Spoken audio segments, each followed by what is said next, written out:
نحمدہ ونصلی علی رسولہ الکریم اما بعد اعوذ باللہ من الشیطان الرجیم بسم اللہ الرحمن الرحیم قال اللہ تبارک و تعالی فی القرآن المجید والفرقان الحمید الم تر کیف فعل ربک بعاد ارم ذات العماد التی لم یخلق مثلها فی البلاد وثمود الذین جابوا الصخر بالواد وفرعون ذی الاوتاد الذین طغوا فی البلاد فاکثروا فیہا الفساد فصب علیہم ربک سوط عذاب ان ربک لبالمرصاد صدق اللہ العظیم اللہم صلی علی محمد وعلی آل محمد کما صلیت علی ابراہیم وعلی آل ابراہیم انک حمید مجید اللہم بارک علی محمد وعلی آل محمد کما بارکت علی ابراہیم وعلی آل ابراہیم انک حمید مجید۔ واجب الاحترام قابل قدر محترم و مکرم سامعین محترم حاضرین مجلس، جامع مسجد تقویٰ خانپور میں تشریف لانے والے دور دراز سے محترم بھائیوں، دوستوں اور بزرگوں، آج کے درس میں ہم سورۃ الفجر کی کچھ آیت کریمہ کا خلاصہ، مفہوم اور تشریح عرض کریں گے۔ رب العالمین سے دعا ہے کہ اللہ تبارک و تعالی صحیح معنی کے اندر ان آیت کریمہ کا مفہوم بیان کرنے کی اور ہم سب کو ان باتوں پر عمل پیرا ہونے کی توفیق عطا فرمائے۔ میں نے جو آج کے درس میں آیات کریمہ تلاوت کی ہیں، ان آیت کریمہ کے اندر اللہ تعالیٰ نے 3 قوموں کا تذکرہ فرمایا ہے اور پھر ان کا جرم بھی ذکر کیا، ان کا تعارف بھی ذکر کیا ہے۔ ان کا جرم یہ تھا الذین طغوا فی البلاد، کہ یہ اقوام اللہ تعالیٰ کی بغاوت پر اتر آئے تھے، طغوا کرتے تھے، طاغی تھے، اللہ تعالیٰ کے باغی تھے، اللہ تبارک و تعالیٰ کے احکامات کے اوپر عمل نہیں کرتے تھے، اللہ رب العزت کے دین اور شریعت کو ٹھکرانے والے تھے۔ طغوا فی البلاد، انبیاء کرام علیہم السلام اللہ کی طرف سے جو پیغام لے کر آئے، انہوں نے اس پیغام کو ٹھکرا دیا، انہوں نے اس پیغام کو تسلیم نہ کیا، تو اللہ تعالیٰ نے ان کا جرم ذکر کیا کہ طغوا فی البلاد، کہ اللہ تعالیٰ سے ٹکر لینے والے تھے۔ سب سے پہلے اللہ نے فرمایا الم تر کیف فعل ربک بعاد، لوگوں قوم عاد کی طرف دیکھو، قوم عاد کی زندگی کو پڑھو۔ ان کا نام ارم بھی ہے، قوم عاد، قوم ارم، ان کی زندگی کے حالات پڑھو۔ ان کا تعارف اللہ نے کرایا کہ ذات العماد، لمبے لمبے ستونوں جیسے ان کے قد تھے، التی لم یخلق مثلها فی البلاد، اللہ تعالیٰ نے ایسی مخلوق اتنے بڑے قد کاٹھ والی کبھی بھی پیدا نہیں کی۔ جتنا بڑا قد کاٹھ ان کا تھا، جتنا بڑا ان کا جسم تھا، اللہ فرماتے ہیں ایسے جسم والی اور کوئی مخلوق ہم نے پیدا نہیں کی۔ قوم عاد ہے اور قوم ارم ہے، یہ بڑے لمبے لمبے قد کی مالک یہ قومیں تھیں۔ ان کا شجرہ نسب اس طرح ہے، نوح علیہ السلام کا بیٹا تھا، اس کا نام سام تھا، پھر اس سام کا بیٹا ارم تھا، پھر ارم کے 2 بیٹے تھے، ایک کا نام عاص تھا، دوسرے کا نام عامر تھا، پھر عاص کا بیٹا عاد ہوا، جس کے نام سے یہ قوم مشہور ہے، اس کو قوم عاد کہا جاتا ہے، اور کبھی دادا کی طرف نسبت کر کے اس قوم کو قوم ارم بھی کہا جاتا ہے۔ پھر اس قوم عاد کے اندر 2 طبقے تھے، ایک عاد اولیٰ تھا اور یہ عاد قدیمہ سے بھی مشہور تھا، اور دوسرا عاد اخریٰ سے مشہور تھا۔ یہاں عاد ارم سے عاد اولیٰ مراد ہے، جیسے اللہ تعالیٰ نے سورۃ النجم کے اندر بھی فرمایا ہے، اللہ تعالیٰ نے ان کو طوفان سے ہلاک کیا اور عاد کا تخت اللہ تعالیٰ نے الٹا دیا۔ اور ارم کے دوسرے بیٹے عامر سے سمود پیدا ہوا، جس کے نام سے قوم سمود مشہور ہے۔ تو قوم سمود اور قوم عاد، یعنی سمود اور عاد دونوں کا نسب ارم میں مل جاتا ہے۔ یہ ان کی تھوڑی سا ہم نے تعارف آپ کے سامنے پیش کیا ہے۔ بعض مفسرین فرماتے ہیں ارم سے شہر ارم مراد ہے، جس کا قصہ اس طرح ہے کہ عاد کے دو بیٹے تھے، ایک شدید تھا، دوسرا شداد تھا۔ چونکہ یہ بڑی طاقتور قوم تھی، اس لیے بہت سے ممالک پر قابض تھے، مسلط تھے۔ بہت سے بادشاہ ان کے مطیع و فرما بردار ہو گئے۔ ان کی تعداد تقریباً 400 کے برابر لکھی گئی ہے۔ شدید مر گیا تو شداد اس کا جانشین بن کر تخت شاہی پر متمکن ہوا، مسلط ہوا۔ اس شداد نے اپنے دور حکومت میں بڑی ترقی کی، بڑے بڑے بادشاہ اس کے مطیع ہو گئے، یہاں تک کہ عرب، مصر اور دیگر ممالک پر بھی اس کی سلطنت قائم ہو گئی۔ اس طاقت و دولت کے نشہ میں آ کر وہ خرمستیاں کرنے لگا۔ دولت و ثروت کی وجہ سے اس کا ظلم، اس کی بدمعاشی، اس کی عیاشی انتہا کو پہنچ گئی، یہاں تک کہ اس نے خدائی کا دعویٰ کر دیا۔ میرے دوستو، پھر اللہ تعالیٰ نے اس کو سمجھانے کے لیے، اس کو راہ راست پر لانے کے لیے، اس کا تکبر و غرور مٹانے کے لیے انبیاء کرام علیہم الصلاۃ والسلام بھیجے، مگر وہ اپنی شرارتوں سے باز نہ آیا۔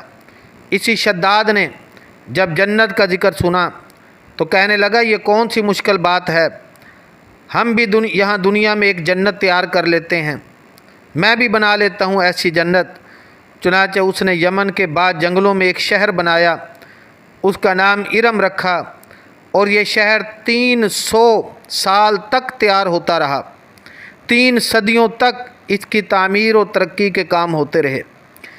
اس کے محلات سونے اور چاندی کے تیار کیے گئے، ستون، یاقوت و جواہرات کے تیار کیے گئے، اور بڑے قیمتی موتی لگائے گئے۔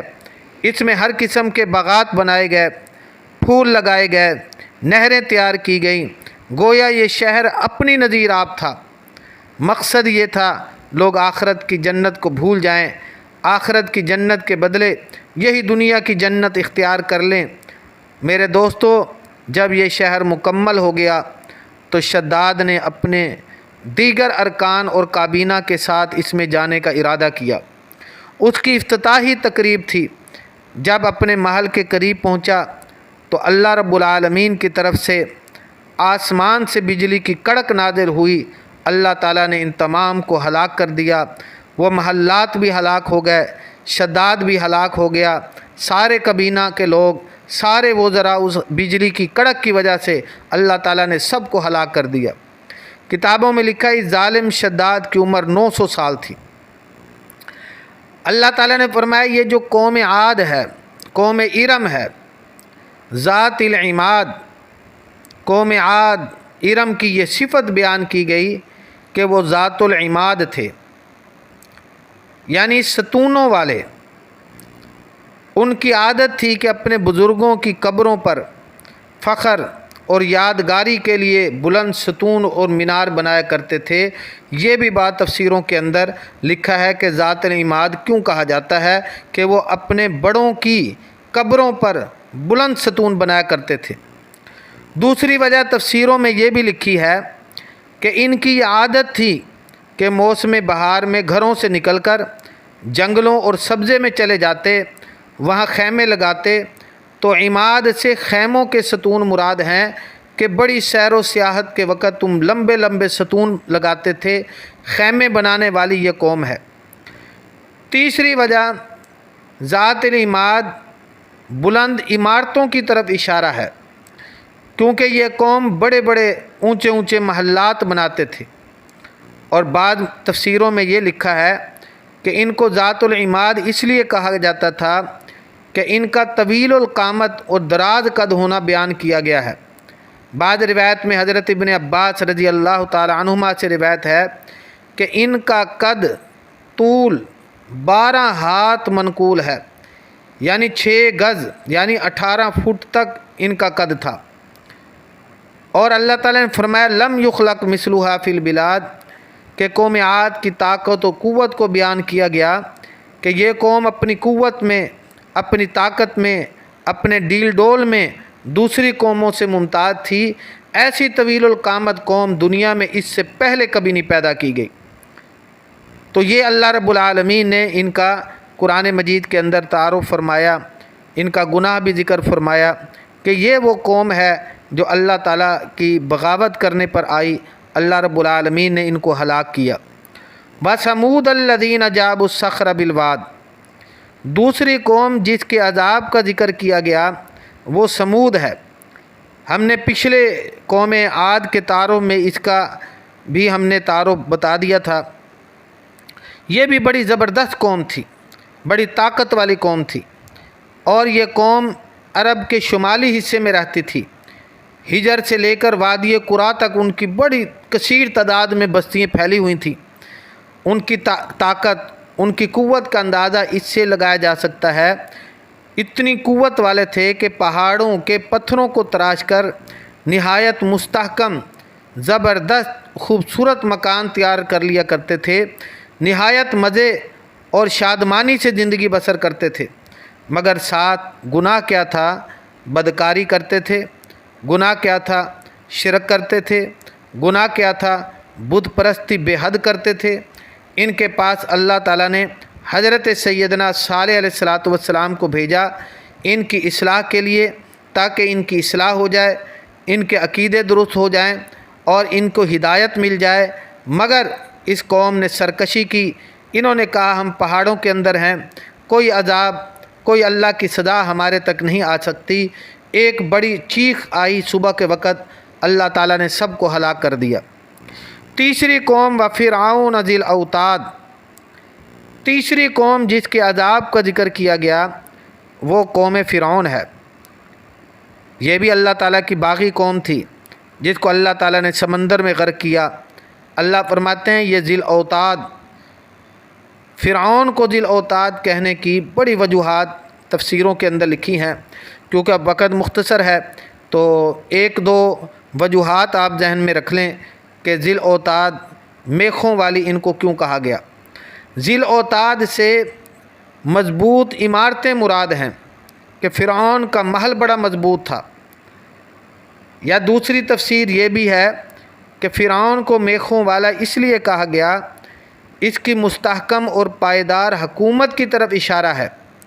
نمبر 3، فرعون کو میخوں والا اس لیے کہا گیا کہ اس سے اس کی فوج مراد ہے، کیونکہ فوج جہاں جاتی ہے وہاں خیمہ زن ہوتی ہے، اس کو میخوں کی ضرورت ہوتی ہے۔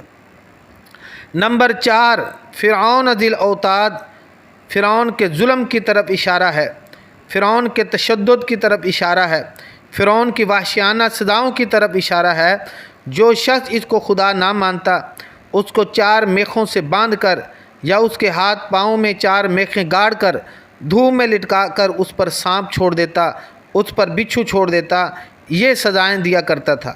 اللہ تعالیٰ نے فرمایا فَصَبَّ عَلَيْهِمْ رَبُّكَ صَوْتَ عذاب، پھر جب ان کے اوپر اللہ کا عذاب آیا، اللہ کے عذاب کا کوڑا برسا، اللہ رب العالمین نے ان کو ہلاک کرنا چاہا، پھر زمین کے اندر کچھ بھی نہ بچا۔ الذین طغوا فی البلاد، ان کا جرم یہی تھا کہ یہ اللہ رب العالمین کے ساتھ ٹکر لینے والے تھے، اللہ کے طاغی تھے، اللہ کے باغی تھے۔ ان کے اندر تکبر تھا، سرکشی کی انتہا تھی، اخلاق نام تک اس میں کچھ نہ تھا۔ طغوا فی البلاد، شہوت پرستی ان کے اندر تھی۔ طغوا فی البلاد، عیاشی ان کے اندر تھی۔ طغوا فی البلاد، عدل و انصاف ان کے اندر نہ تھا۔ طغوا فی البلاد، صداقت اور پارسائی ان کے اندر نہ تھی۔ طغوا فی البلاد، پرہیزگاری ان کے اندر نہ تھی۔ طغوا فی البلاد، یہ رحم دلی ان کے اندر نہ تھی۔ طغوا فی البلاد، خوش اخلاقی ان کے اندر نہ تھی۔ طغوا فی البلاد، صفات محمودہ سے یہ محروم تھے، اللہ تعالیٰ کی بے ادبی کیا کرتے تھے، رسولوں اور شریعت کی بے عزتی اور توہین ان کے ہاں معمولی بات تھی، اور آخرت کے اعمال کی طرف ذرا برابر بھی تصور نہ تھا، عقل و تدبیر، شان و شوکت پر ان کو بڑا ناز تھا۔ ان تمام کے بعد اللہ نے فرمایا کہ بس ان کے اوپر عذاب آیا، عذاب کا کوڑا برسا، اللہ تعالیٰ نے سب کو ہلاک کر دیا۔ قوم عاد بھی ہلاک ہوئی، قوم سمود بھی ہلاک ہوئی، فرعون ذی الاوتاد بھی ہلاک ہوا۔ ان ربک لبالمرصاد، اللہ رب العالمین انتظار میں ہیں، اللہ تبارک و تعالیٰ گھات لگائے بیٹھے ہیں، اور اللہ تبارک و تعالیٰ دیکھ رہے ہیں کون نیکی کا کام کر رہا ہے، اللہ تعالیٰ دیکھ رہے ہیں کون گناہوں کا کام کر رہا ہے۔ تو ان آیت کریمہ نے ہمیں سمجھایا ہے کہ ہم اللہ تعالیٰ کی پکڑ سے ڈریں، اللہ تعالیٰ کے نظام کو سمجھیں، اللہ کی دین اور شریعت کو قبول کریں، ان کے اوپر عمل کریں، حلال کو حلال سمجھیں، حرام کو حرام سمجھیں، جائز کو جائز سمجھیں، ناجائز کو ناجائز سمجھیں۔ ہم دین کے اوپر چلیں گے، اللہ کی رحمت برسے گی۔ ہم دین کو چھوڑیں گے، فصب علیہم ربک سوط عذاب، پھر اللہ تعالیٰ ناراض ہوں گے۔ جب اللہ تعالیٰ ناراض ہوتے ہیں تو پھر اللہ تعالیٰ کے عذاب کا کوڑا برستا ہے۔